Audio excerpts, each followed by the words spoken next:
of Malaysia and Chair of ASEAN 2025, to deliver his opening address and officiate the 47th ASEAN Summit and related summits.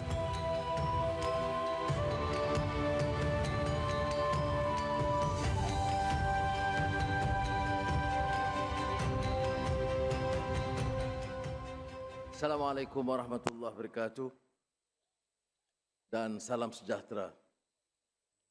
Your Majesty, Heads of State, Governments of ASEAN and Timor-Leste, Head of State and Government guests, Excellencies, distinguished guests, ladies and gentlemen.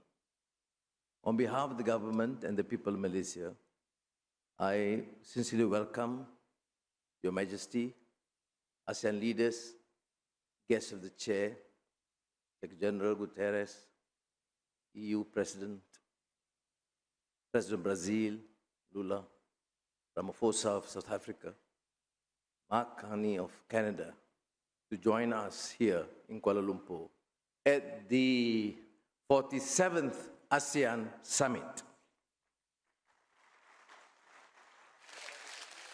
When Malaysia assumed the ASEAN chairmanship, we certainly recognize the magnitude of responsibility before us. Leadership is never a matter of routine. It is a matter of choice. To define priorities, to renew ASEAN's sense of purpose, and chart a course worthy of our people's hopes. 2025 is a year that asks and demands more of us.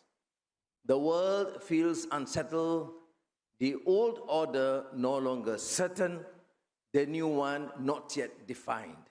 Across regions, we see rising contestation of growing uncertainty.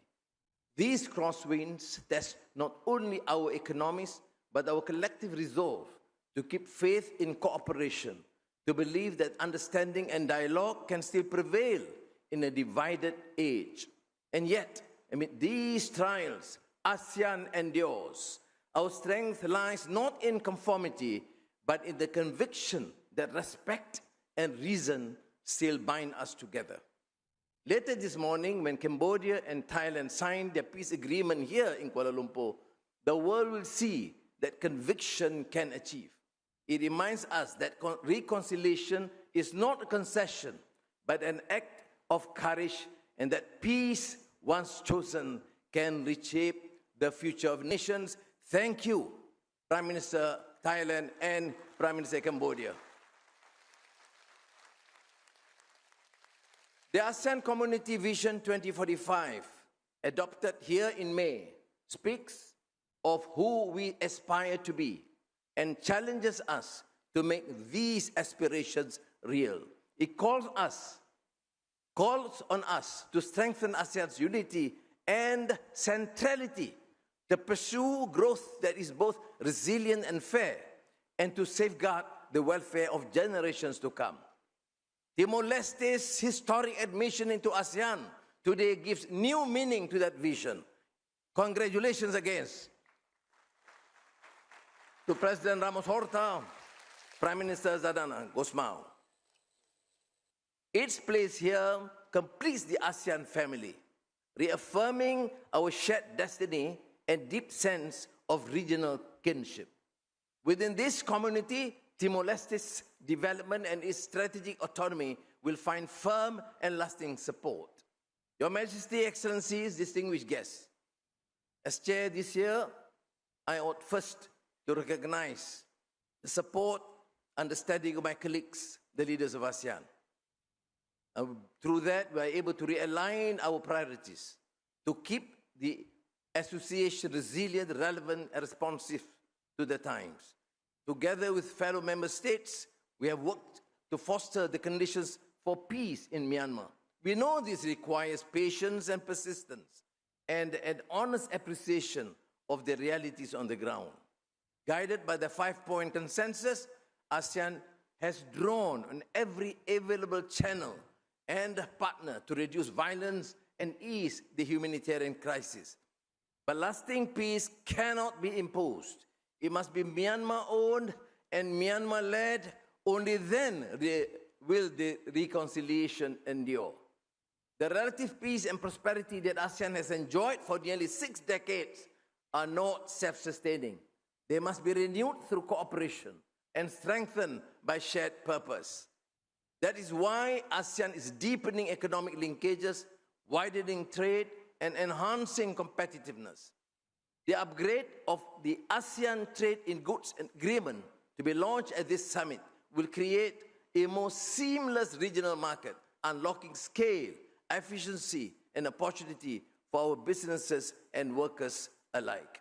We are also advancing the ASEAN Power Grid.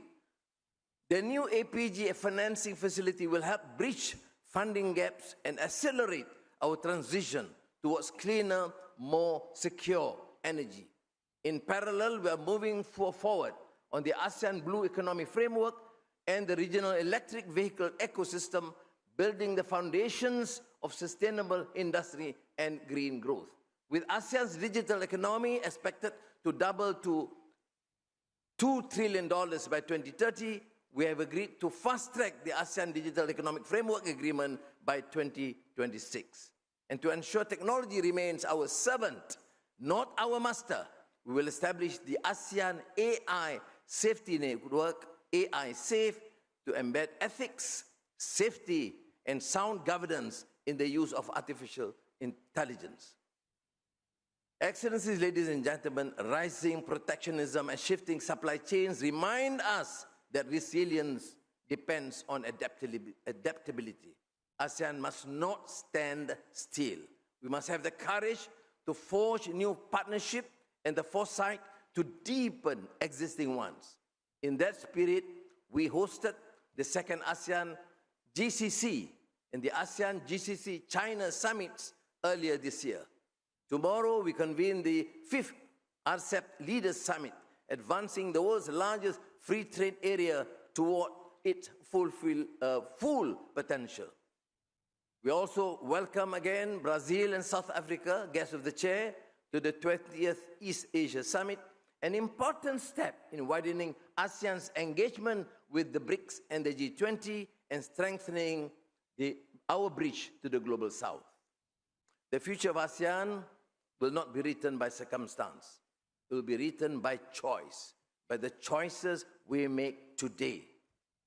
On that note, Your Majesty, Excellencies, ladies and gentlemen, it is my singular honor on behalf of the peoples of Malaysia to declare open the 47th ASEAN Summit and related summits. Terima kasih. Thank you.